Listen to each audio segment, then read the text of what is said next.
How to turn on or off keyboard sound and sticky key on iPhone X. And okay guys, here in your mobile phone, go to settings.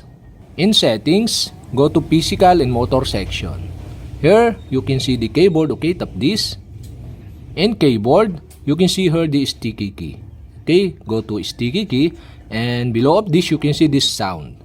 So, to turn on this sound, okay, you'll have to do is switch on the switch button on the right side of this sound. If this turn on, play a sound when a modifier key and set.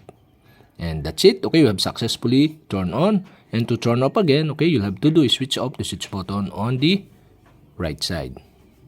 And okay guys, we have successfully turned on or off keyboard sound and sticky key on iPhone X.